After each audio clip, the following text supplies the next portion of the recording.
One, one, one, one. Okay. Good afternoon. Hello, everyone. Welcome to people in the room and to people joining us online. We're going to begin, so please come in and close the door after you if you can. Thank you.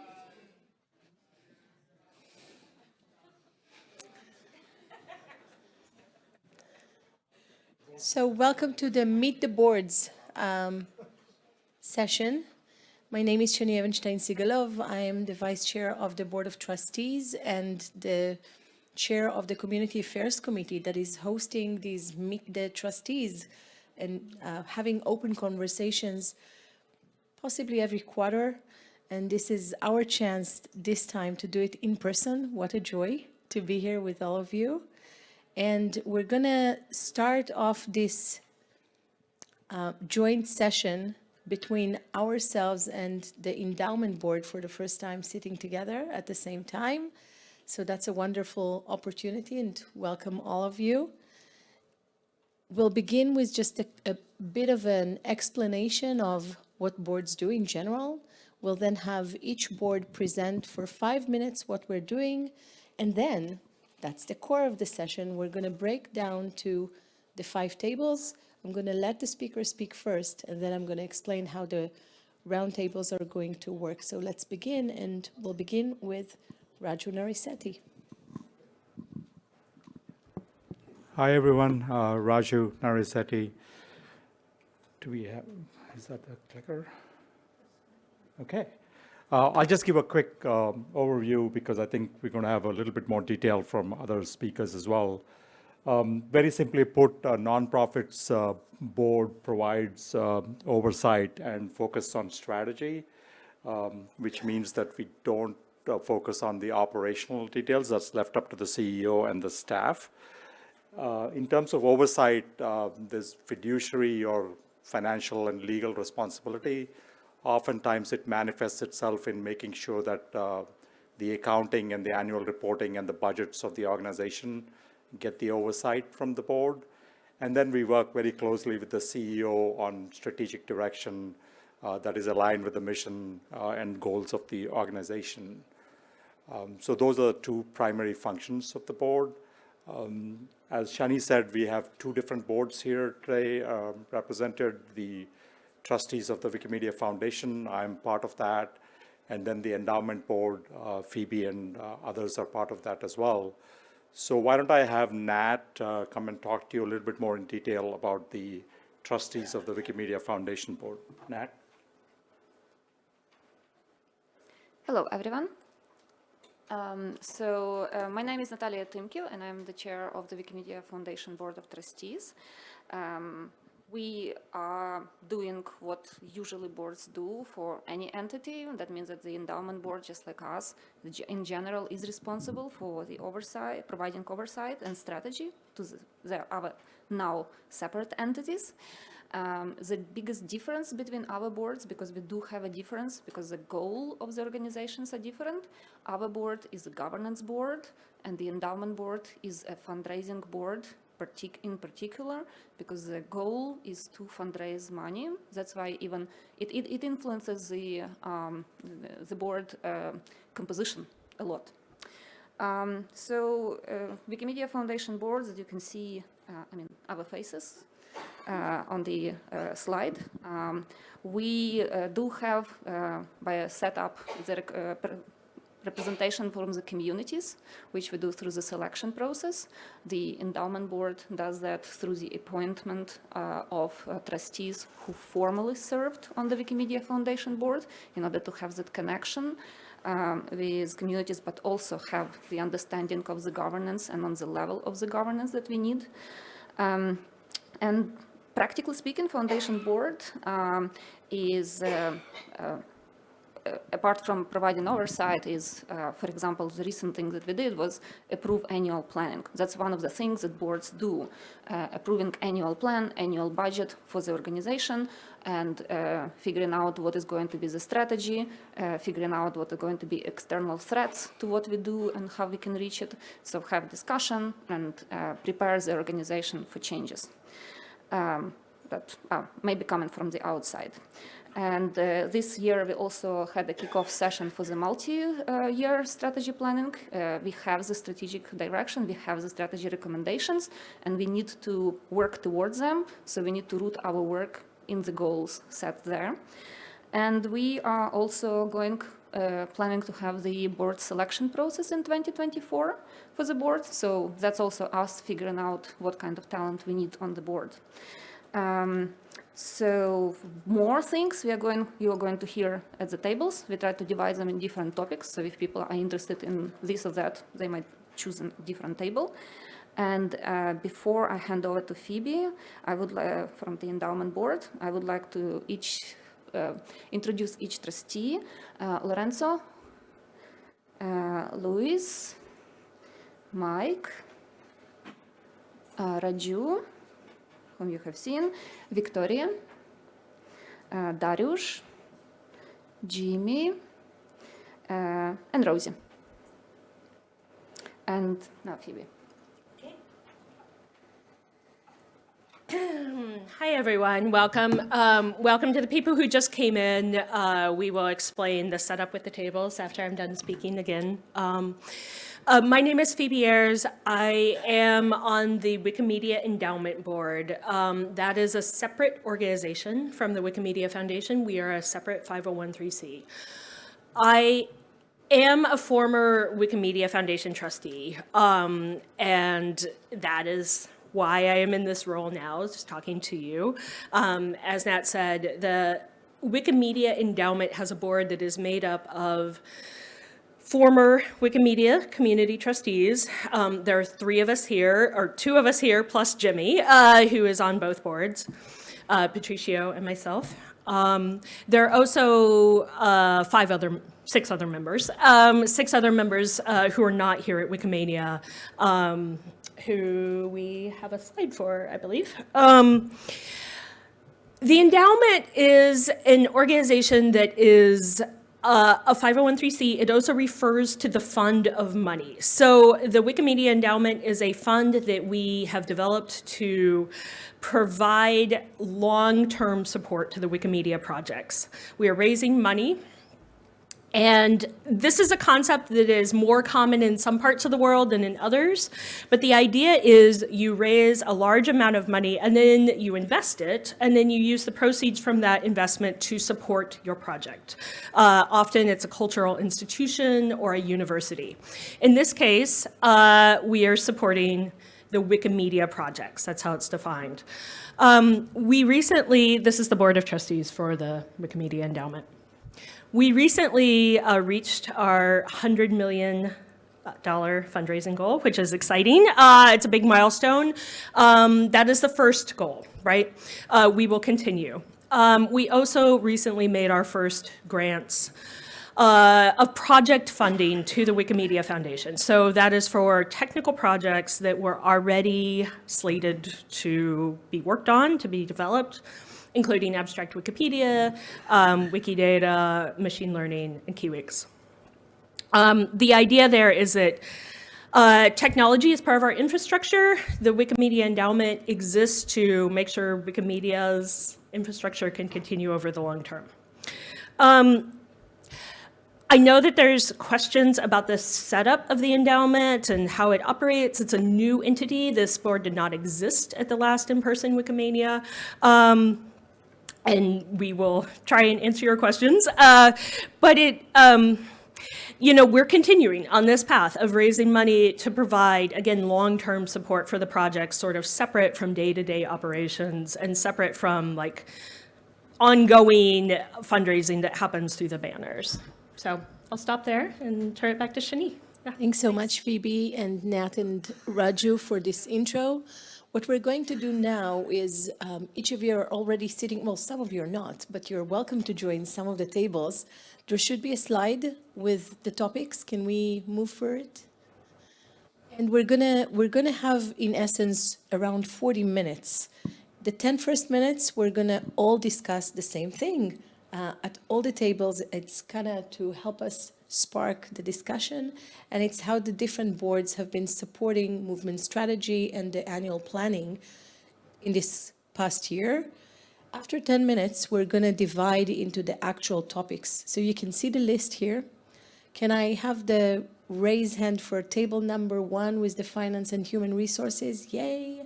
This is Raju and Rosie from the Board of Trustees. And we have some staff also sitting at every table. So Jaime, and I see Deb and Mayor and, oh, and Courtney.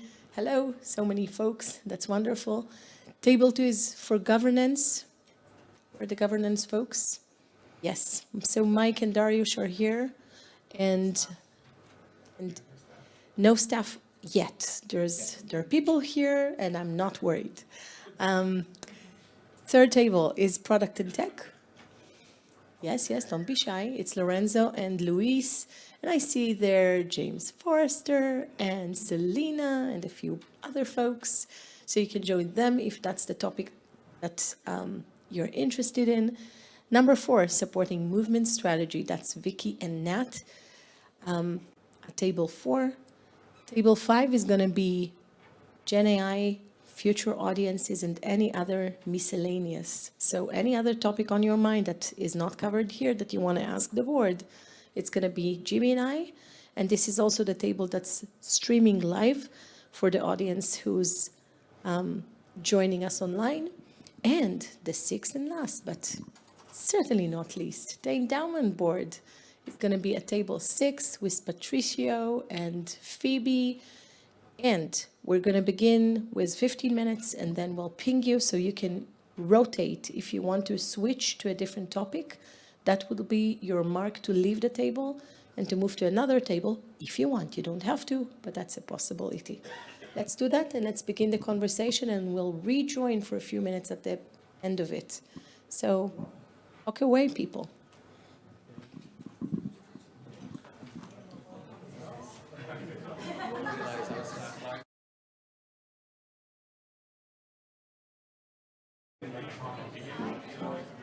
I know, it's so difficult. Oh, I forgot to mention, every table has a menu of list of questions that you can use if you don't know what you want to ask. You can use the menu on the tables.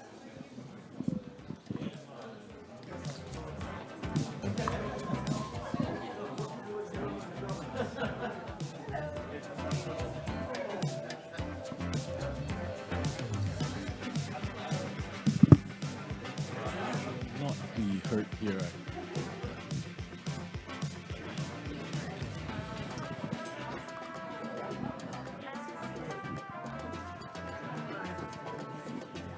Okay, great. We're not. The microphone doesn't change anything in the room. It's for the people on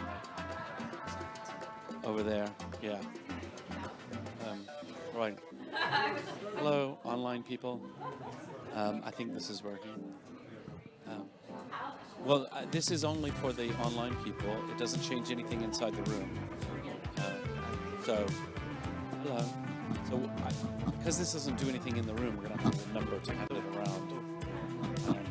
So, yes, come and sit here. Talking stick, yes. I feel like I hear it somehow in the room. Right, okay. Then what I'm hearing is actually just an echo or something, or just psychosomatic from holding a microphone. I think I hear something. They hear me. Okay, great. So this is the generative AI and future audiences, but we're supposed to spend 10 minutes first on broader things. I'm going to let you lead that. Hi, everyone online and here in our table, sort of virtual round-ish table. Welcome. Let's begin with discussing for a minute how this board has been supporting movement strategy and the annual planning. And I'm, for a reason, pausing because I'm curious to know if you have any questions on that. Do you even know what that means? I mean, not you. You, I know. Not looking at you, but yeah. So what does that mean? So, Jimmy, do you want to take that one? Oh, I don't have any opinions about that. It's I not want to hear about from opinions. somebody It's about he's asked us the question of what does the annual planning meaning, else. Yes. and how do we as a board support it? I don't know how. I really don't understand the question. So, I mean, we are not directly involved on a day-to-day basis with the annual planning. So we receive the recommendation, we chew through it, and so forth. We approve things, but I think it's really important in general that the detailed planning is just as like the long-term movement strategy and so forth. That is collaborative process through the whole movement. It's not top-down from the board. And similarly with annual planning, I mean, a lot of annual planning really depends on staff resources, staff time, and so forth. So the things that the Wikimedia Foundation is going to do over the course of a year is not something that the board gets directly involved with. So how do we support that? Partly by just getting out of the way and listening and so forth, and voting to approve and cheering people on. I can maybe add to what Yes. Jimmy is saying, maybe stressing that, well, the whole movement went through a process of movement strategy, as many of you know and participated in. I think what some of the changes that we've seen after that is that as Mariana Iskander joined the foundation and became our CEO, there was a shift that she made in her approach to the annual planning of the Wikimedia Foundation and wanting to tie it more closely to movement strategy. That was a moment in time that was important because before things happened in a more dispersed way. So it was an important move to kind of tie in together different portions of our movement towards this one thing that we all agreed upon. So she did that and she improved on it, and every year we iterate on that process of how we get to the annual planning, which is a huge task. There are people much more, as Jimmy said, staff members that are here that are much more informed in and can tell you much more about how exactly they're doing it. But in essence, it means where is the Wikimedia Foundation as an organization directing its efforts? Where does the resources go? How do we divide it? How do we disperse it in an equitable way to the full movement, and making sure that we are doing whatever needs to be done to get to our goals of 2030. And in terms of where the board comes in, the board, as Jimmy said, is not operational, right? We deal with strategy. So it's about supporting the CEO and supporting staff in doing their thing and giving guidance, giving direction of where do we think we need to take the organization and the rest of the movement to reach these goals. So I hope I answered. Okay. Did 10 minutes pass? What? Awesome. So do we have any other questions? Yes, please. My name is Obi Ezilo from Nigeria.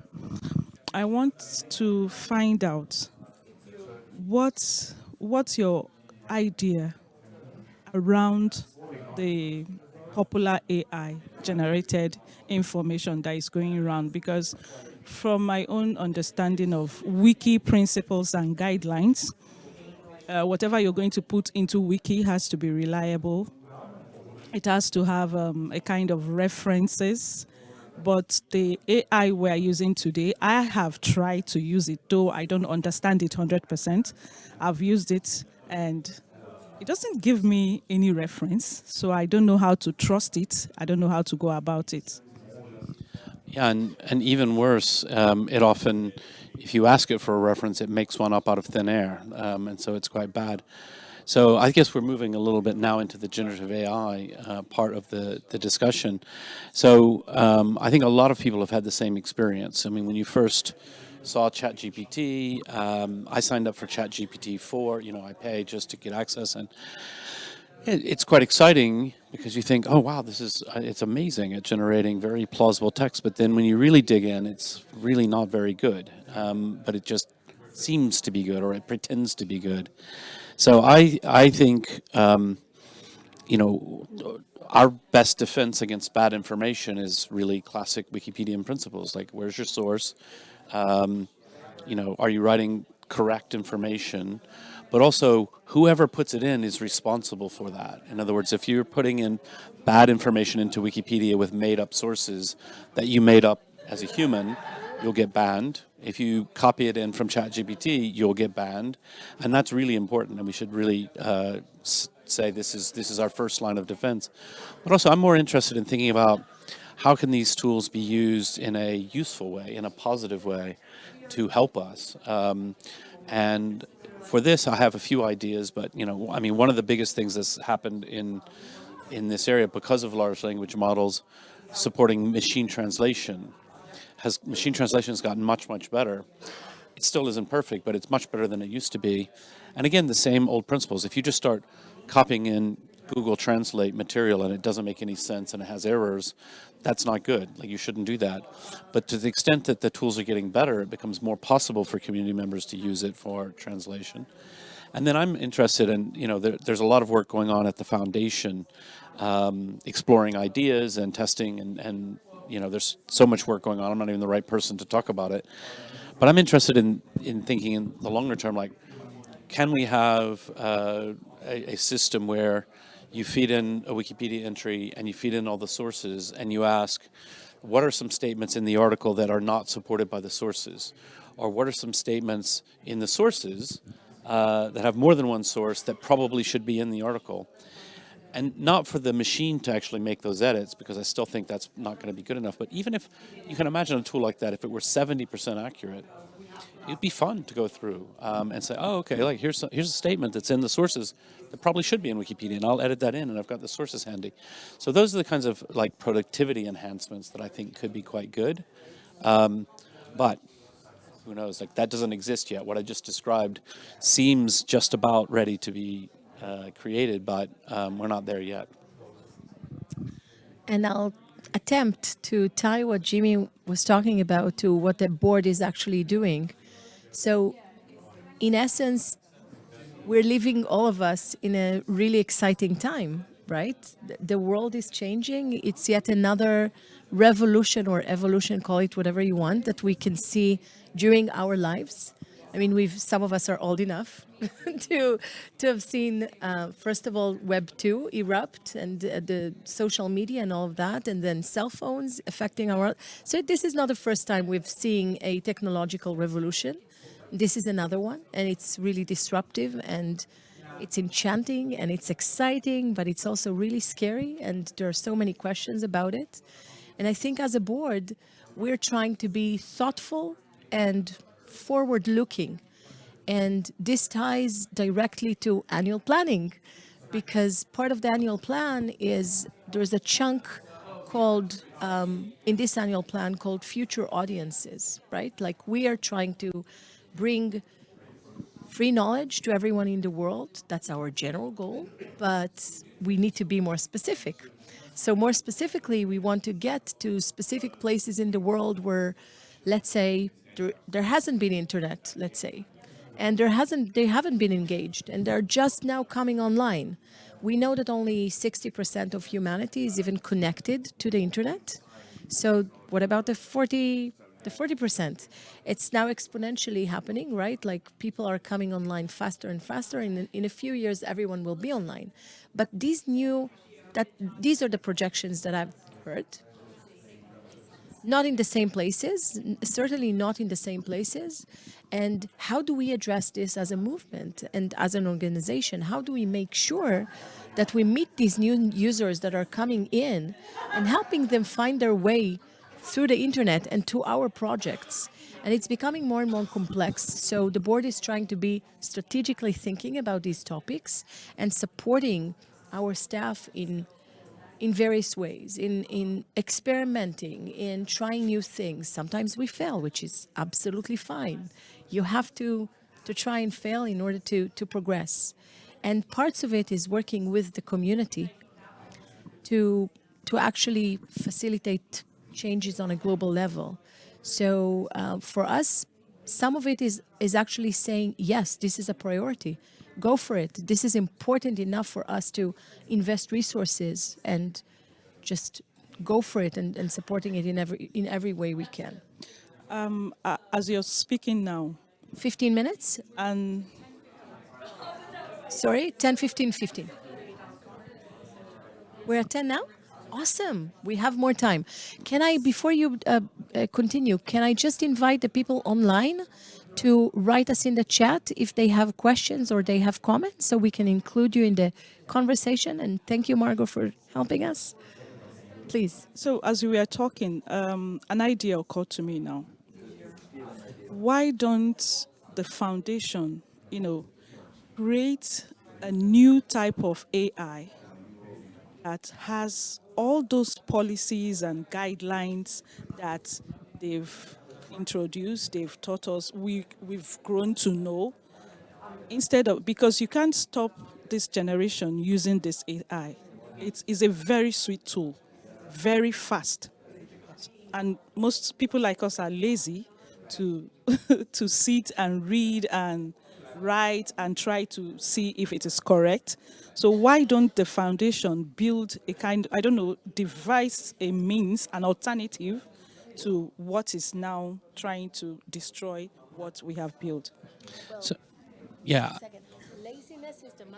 Laziness is the mother of all invention. So I would say us being lazy is good because we can then experiment and innovate and find new ways to do what we did.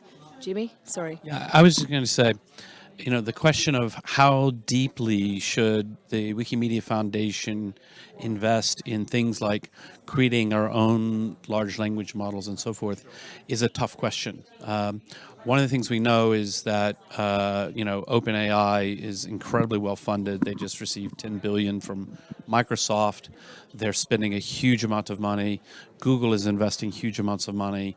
Many other players are really active, and to build something like ChatGPT from scratch, we can't afford it. Like, it's just not possible. We're not the right organization. We're not likely to be able to innovate, to hire the top scientists in numbers of hundreds or thousands.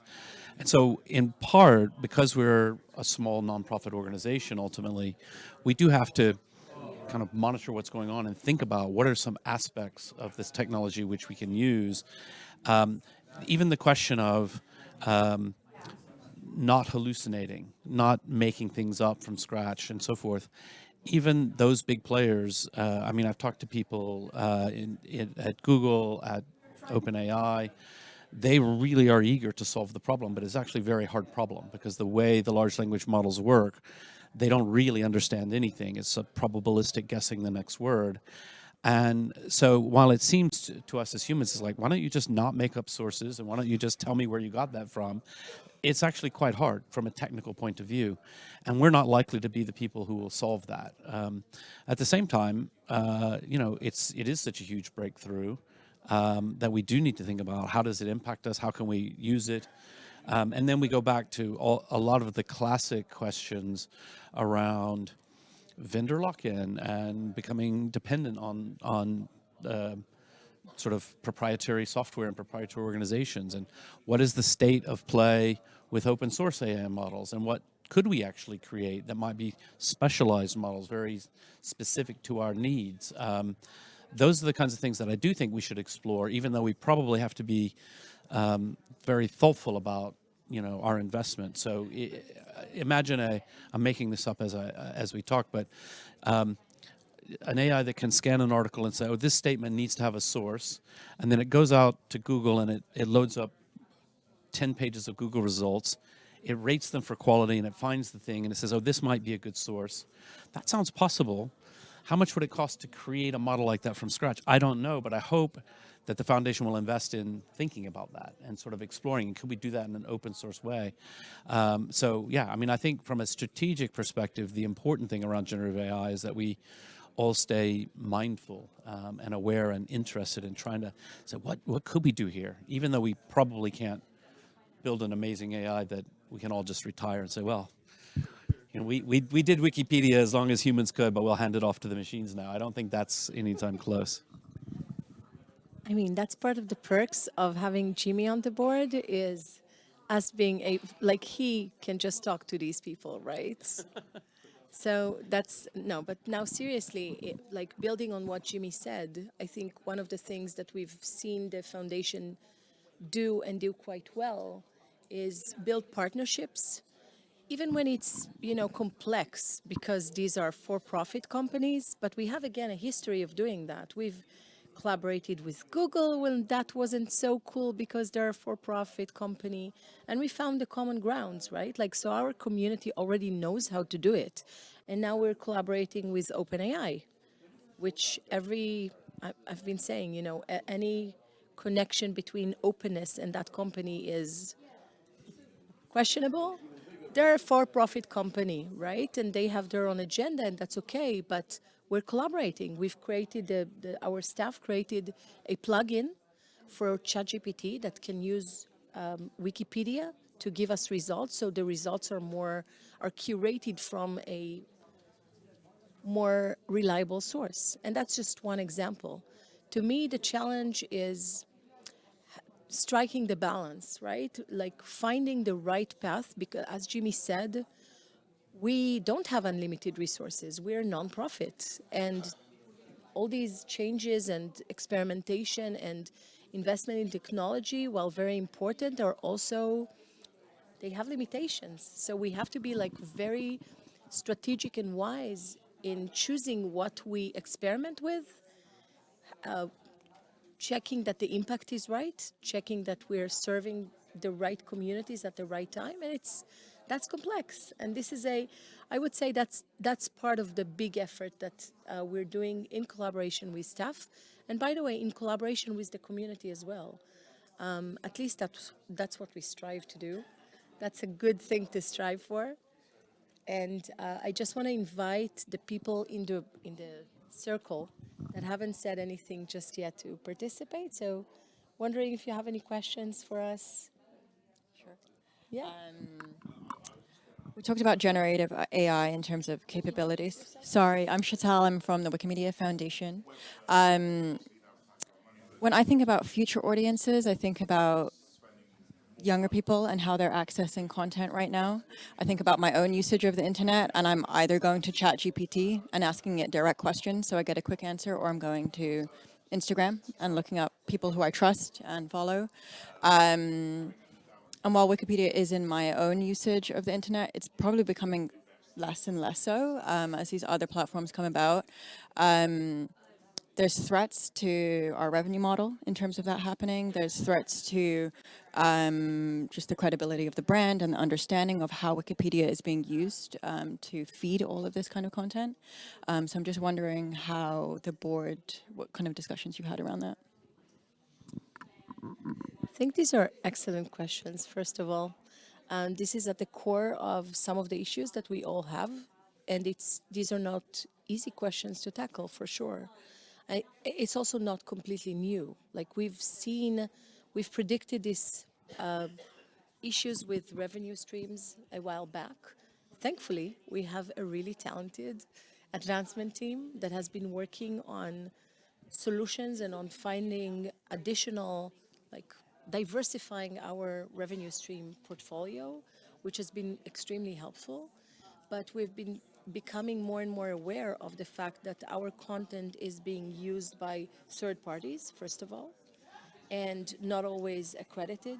I think you've all seen the sound logo. This was just one tiny effort to to create more awareness of our brand in these new markets, new emerging, and finding again people where they are. And I think that's a question we don't have a definite one answer to. It's going to be a continuous effort of all of us to kind of continue experiment and finding new ways to engage, especially I would say with younger generations. And I mean, I can tell you as just a volunteer in the movement, let alone as a trustee, but as a volunteer, I've been extremely frustrated that we don't have more media, right? Like, why? Like, we need to, so there are some big issues that we need to tackle, not just as an organization, but rather as a movement. And we have to have these conversations globally, which sometimes is tough.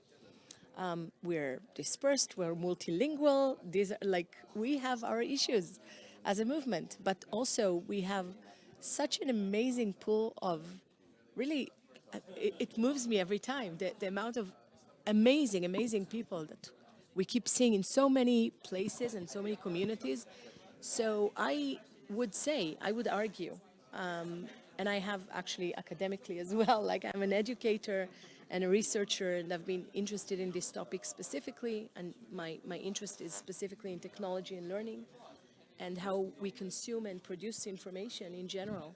And I would argue, which I've done this morning as well in the panel on Gen AI, that Wikimedians are probably the most suited to, in a sense, educate the public about this, what's happening. I think there's a new literacy that is emerging for the general audience, unrelated to what we're doing in the Wikiverse. Just learning how to interact with these tools in a critical way, in a smart way. There's a learning curve, it takes time, and who else best suited to kind of explain why you can't trust just ChatGPT? Because like, to me, it only enhances why what we're doing is so important and will continue to be important, especially as we, as a community, are fighting fake news, misinformation, disinformation, missing information that these machines don't know because they take Wikipedia as one of their sources. Like our work is the backbone or the infrastructure that is used for LLMs.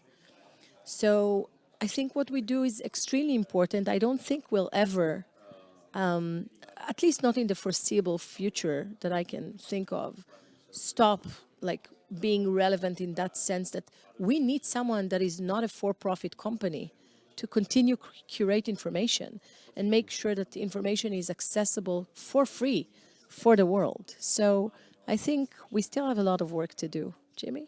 Yeah, I'm going to answer in a completely different way, completely different avenue. And this doesn't really answer the question. It's more of an acknowledgement of the question. So I am a programmer, but I'm not a very good programmer. I'm a hobbyist programmer. I don't have enough time, but from time to time, I try to learn new things and I program a bit. And like most programmers, but especially bad programmers like me, I start in and I get an error message and I don't understand the error message, so I Google the error message and I end up on Stack Overflow. And on Stack Overflow, there's a great community and they answer, and sometimes you have to go through 5 different posts before you find the answer, and then you move forward. I've almost completely stopped using Stack Overflow because now when I get the error message, I go to ChatGPT 4 with the code interpreter plugin, and I ask my question, and I get generally a very good answer, very clear, it puts me back on track, it even suggests alternative code for me. And so when we think about disintermediation, you think about, well, we used to be useful, but now we're not. Stack Overflow is really struggling with this a lot, and they are really, they're starting to ban answers that come from ChatGPT, although how do you do that? You can see they've got a real problem on their hands because for a specific domain, getting an answer to a current programming challenge that's in your face, it's really good, and it's much better than the old way of doing it. Now, that hasn't happened to us yet, because if you have a general thing you want to learn about, it's still much better to go to Wikipedia, long article, and you read and you understand something. I came here, I was curious about the history of Singapore, so I went article on Singapore and I read it and it was very good. And ChatGPT can't beat that. In fact, ChatGPT is probably worse because it's going to make things up out of thin air. But I do think the example is an example of, okay, here's a great website and a great community that's been massively sort of disrupted. We shouldn't be too complacent that might happen to us.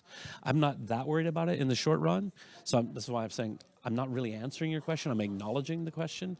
I don't think it's about to happen to us, but I think it's one of those sort of long tail scenarios that we should all kind of be thinking about. And I don't know the answer. I mean, now you have me thinking about the opportunities for using a large language model for, like, why your edit might not be accepted, like error messages on Wikipedia. That's neither here nor there. I wanted to think a little bit about your question, because that's really sort of like fundamental to the way that we set up the future audiences like bucket in work. Can you just introduce yourself? Oh yeah, I'm sorry. Hi, I'm Amanda Bittaker. I lead program management for the product and technology department at the Wikimedia Foundation. And so the intention in setting up this future audiences work this year is that it is meant to be very experimental because like the environment is evolving so rapidly and it's cutting edge in like even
That's the main thing that I work with for Visual Editor is the citations.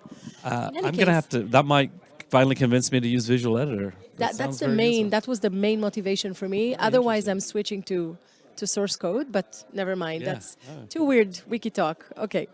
I want to see if we have questions online, but Margot just disappeared. So let's continue here. And we have a few new folks joining us to the circle. Any questions that you want to pose? Any comments? Andy, go ahead, please. You did say this was for any other issues as well as the listed Can't ones. hear you. You did say this was for any other issues as well as the listed Yes. ones. And I have something very specific. In 2020, Yeah. an issue arose during a discussion on Commons about what was then called OTRS. Sorry, I'm a bit hoarse. In 2020, an issue arose during discussions on Commons about what was then called OTRS and is now VRTS, the Volunteer Response Team. And for those of you who don't know, these are the people who handle two kinds of queries. They handle contacts from well-known people and celebrities and the like who have Wikipedia articles about them and may want to verify some information or prove that some information in Wikipedia isn't actually true or whatever it is. And they handle verification that people who are providing media on behalf of a company, for instance, or that's previously been published, is legitimately released under an open license.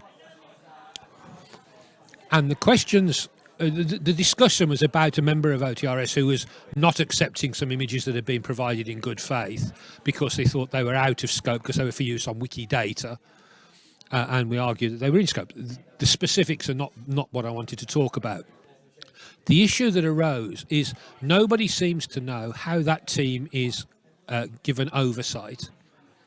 And I came up with a list of 10 questions, which, who are in charge, who's in charge of this, what are their policies, how can we get their policies changed if we want to, how do we deal with a member of the team who's not behaving properly, how do we find out who's in charge of it, in not so many words. And to my surprise, after 3 years, we still haven't got answers to that set of questions. So I don't expect you to know the answers to them right here and now. But what I would like the board to undertake to do is to either find the answers to those questions or to task somebody in the foundation with finding the answers to those questions and to publish the answers on a wiki somewhere. I mean, I think we can take that on board, but obviously it's not a board issue per se, but I'll ask Mariana who I should ask, because I think it's a great question. I don't know. I mean, if you ask me who's in charge of OTRS, except it's not called that anymore, I actually don't know. I have no idea. Okay. I'm not sure anybody does. I can provide you later with a link to a list of the questions. Yeah. Let's talk. Yeah, very good. Of course. So I'm Richard, user Nosebag Bear, mainly on English Wiki. Jimmy, earlier you mentioned the issue of disintermediation that was already happening to Stack Overflow, and to some degree it's been happening to us for quite a while now. The big example being, of course, Google giving you the answer on the side when you look it up, rather than actually needing to click through to Wikipedia. That affects two main areas. One is when we are in fundraising season. If fewer people come to the sites, then obviously they don't see banners, and there are methods in place being worked on to fix that. The other is that we don't get new people just coming to the site who then move into being editors, as most of our editors come from the group who are users. Are there steps, sort of thoughts on how we can mitigate and hopefully overcome the decrease in users we're getting, therefore affecting new editor supplies? So a couple things I'll say there. So first of all, at least as far as Google goes, I call it the how old is Tom Cruise problem. Because 15 years ago, if you ask how old is Tom Cruise, Google had no idea. They just put Wikipedia as the first link. Now they know exactly, but they also cite Wikipedia, and Wikipedia is the first link, and Wikipedia is over in the knowledge graph on the side. And so I am told, I'm not in a position to look at the numbers, that our traffic has not been negatively affected by that. That actually people do click through, and anyway, they know the information's from us and so on. But it's still a concern. I think the other thing would be Alexa, Siri, OK Google, where the information is coming from us. Sometimes we're credited. Apparently, Alexa has started saying, according to Wikipedia, which is nice. Alexa used to just read you the first two sentences and not tell you where it came from, but I think that's improved. But again, if I'm asking Alexa, or by the way, another element of this is that we know that revenue per page is much lower on mobile than on desktop. It just is. And that's not about the changing nature of how people are getting information, other than that they're using a mobile rather than the desktop. So all of those things have impacted us and will continue to impact us. And then we have this new thing, which is the generative AI, where people may just go ask ChatGPT or ask Bard or whatever, instead of coming to us and visiting the website. I don't think there's necessarily any really good answers to that, except a few of the things that I think will help. I think, for example, the internal site search at Wikipedia is pretty basic. It works perfectly well.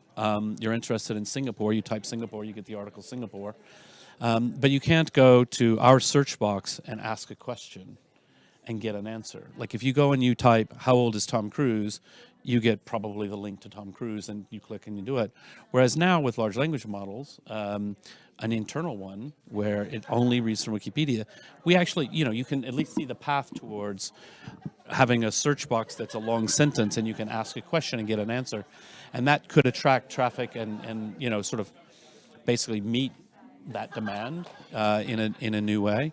But other than that, I mean, I think it's really important, for example, for our annual fundraiser, the email campaign component is really important, and we need to stay focused on that, because those are people who love Wikipedia, they support Wikipedia, they know that the knowledge comes from Wikipedia, but they may not actually visit and see a banner.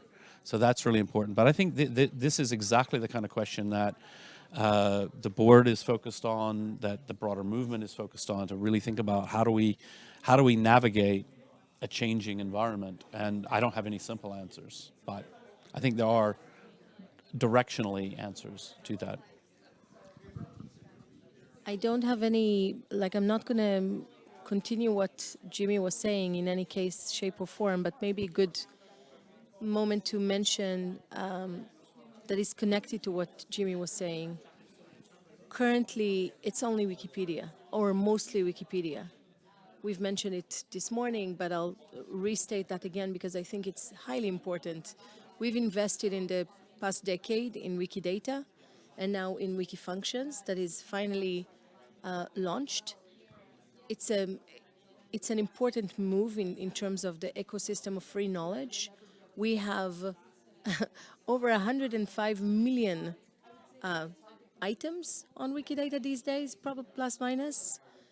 These are machine readable, but LLMs are not trained on it. So there's a huge chunk of free open knowledge, structured, machine readable, that is currently not untapped, right? So I think one of the issues that we'll have to figure out, and it's not just necessarily us, but the ecosystem of linked open data, semantic web, that realm on the internet, we'll have to figure out how these two come together and converge so we can actually tap into much more knowledge that is currently unavailable on Wikipedia, but is available on other platforms that we've created. So I think that's another challenge that we have in that regard. And I want to pause and see, Margot, do we have questions online? Online participants, wake up. It's noon here in Singapore, but yeah, you're welcome to join the conversation. As a side note on Wikidata, I heard an idea earlier today. Maybe somebody said something about using maybe ChatGPT or something to create Sparkle queries, and I'm very excited about that because I've tried really hard. Like I mentioned, I'm a programmer, but not a very good one, and the Sparkle query language is beyond my capacity to. I've tried, and I just can't understand it at all. Yeah. And the idea of having a natural language interface into Wikidata is huge. Like even for ordinary programmers who want to use that as a data source for any kind of project they want to make, it's really hard. And just giving them a way of creating a Sparkle, amazing. Yeah. So this is like you. Well, I have to comment just because I just finished. Sorry to share such a personal thing, but I just completed my PhD on Wikidata.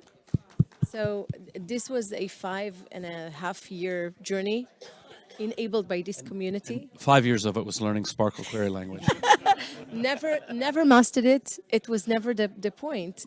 But especially because I got a chance to spend so much time with the community around the world and understanding this platform as a learning platform, which is what interests me, how we can use it for learning in a much wider context. I can say that Sparkle is known to be one of the thresholds that have been a barrier for many people to adopt Wikidata in the first place. So when I realized that I can actually divert my students to ChatGPT I still teach them the basics, just like I teach them source code, because I want them to be able to understand and not be afraid when they click on source code and be able to copy something and understand and tweak it to their heart's content.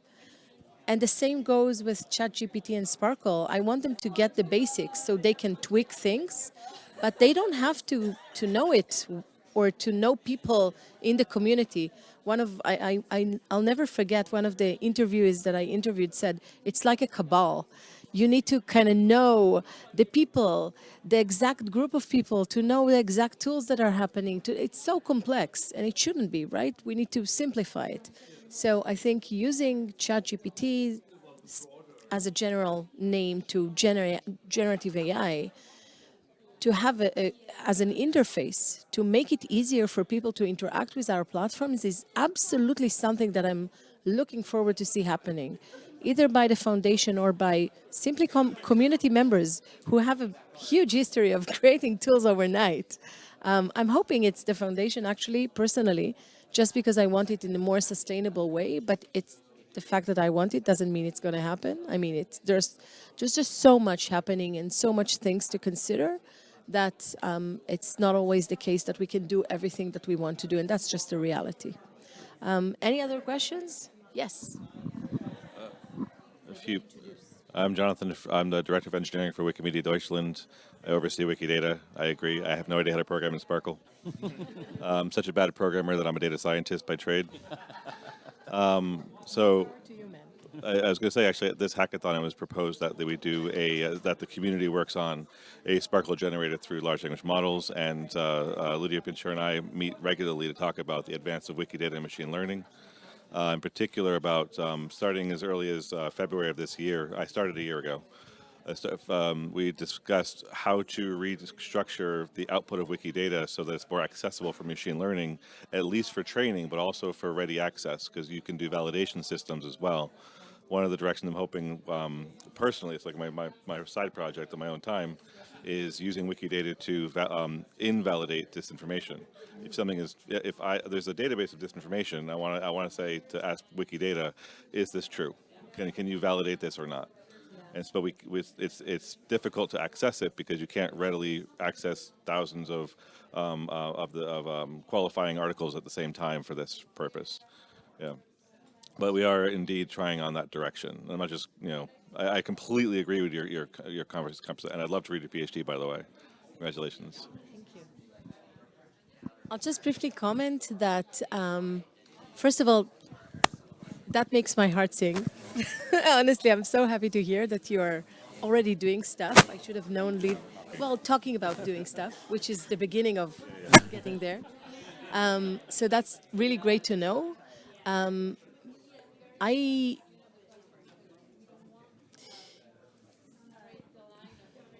thinking about how to put it. It's because it's beyond just the output and making it easier, right? Like, why doesn't the plugin, for instance, if it doesn't find the answer, the current plugin for ChatGPT, like what I would imagine needs to happen is that if the plugin looks for something that you asked and it doesn't find an answer on Wikipedia, before it tells you, oh, I'm sorry, that doesn't seem to be covered, which it does. It tells you that, which is really nice, instead of hallucinating on you. So it tells you directly, I don't know the answer, it's not part of the content that I have. It will first check in Wikidata, because probably, especially for people, we have so much more data on humans that are notable on Wikidata that is not on Wikipedia. So that could give me something. So I'm looking forward to seeing that kind of stuff also happening through the plugging and through even before we see other more complex stuff. Without interrupting anybody else, can I ask a question? I was curious from the board's perspective. The generative AI came along and it was a big disruption. It's fast moving. We don't need to be that fast moving, but how do you facilitate from the strategic direction, strategic goals setting, the flexibility required to react to it? I know the people in the foundation are working on tools, working on reactions, built the plugin, so it's there, but how do you facilitate that? I think I've got two answers for that. One is be prepared to fund. I think that's really important to say there's going to be a need for experimentation, and a lot of it's not going to come to anything, but you have to be prepared to fund interesting ideas and projects. You know, when you talk about what you were just talking about, and I think, oh, it's your hobby and you're thinking on the side, when you get to an actionable point, obviously you're with Wikimedia Deutschland, but I hope that there's funding made available to people in the community, people in the community, meaning also chapters. And then the other is helping to create the moral space to experiment and to innovate, because we can be quite traditional and slow-moving and hidebound, and typical nonprofit organizations tend towards that, but also our community can tend towards, well, we do it this way, and anything new sounds different. And so having giving people a bit of cover to say, no, this is an experiment. It might not work. That's okay. Be bold, as the old Wikipedia statement goes. I think those are the two main things that the board can do.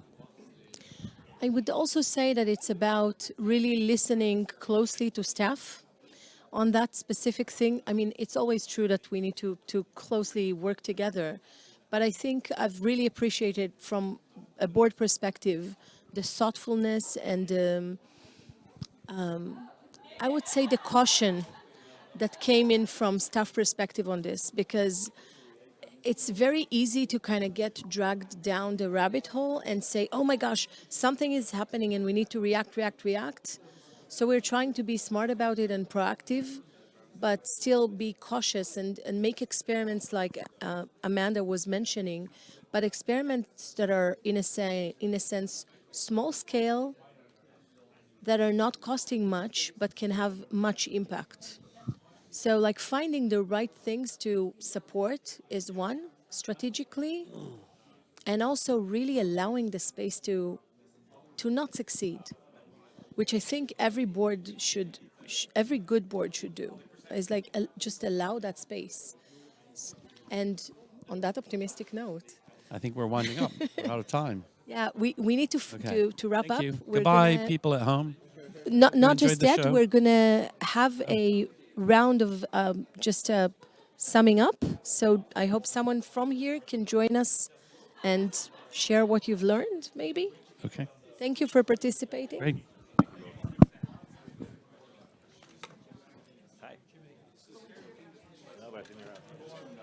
Yeah, we're gonna wrap up. You open this so I can talk to the room.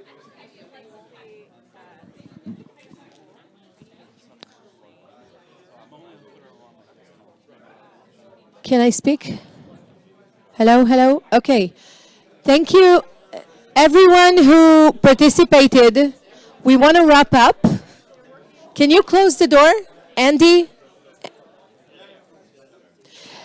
So we're just wrapping up, and I wanted to invite two representatives from two different tables to kind of share some of their thoughts, ideas, things that they kind of understood throughout these discussions. Do I have any volunteers?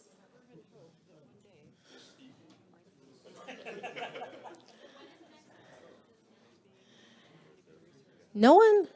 Honestly? I mean, okay. Do you want to share something? Hi, y'all. I'm Kate Zimmerman. I work at the Wikimedia Foundation, and I've been listening into a very hot topic in governance, and I think I'm hearing a lot about defining power and who has it, and how to clarify who can make decisions in the movement. Sharing that among the board, the MCDC, community members, and then also the readers and donors. Thanks so much. I think that's really important topic, and thank you for participating. Can we have maybe someone from the endowment table wanting to share? No pressure.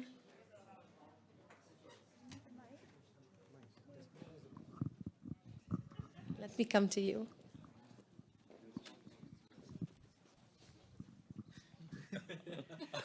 It seems like you've been voluntold. This is embarrassing. So we talked about the endowment and at some length, and the objectives of the endowment, it's how it works, what it funds, how it raises money, who's involved in the board of the endowment and in fundraising, and its long-term objectives and goals, and how it relates back to the foundation. That's all I think I'm going to say. Great. Okay, not bad. All right, thank you. Thanks so much. Thank you for being here and participating, and we hope to see you in the next CAC open meeting, open conversation with trustees, which is going to be in November online. And we hope you have a good afternoon and a fruitful Wikimania. Thank you for joining us today. Thank you. It's your time. which is the farce.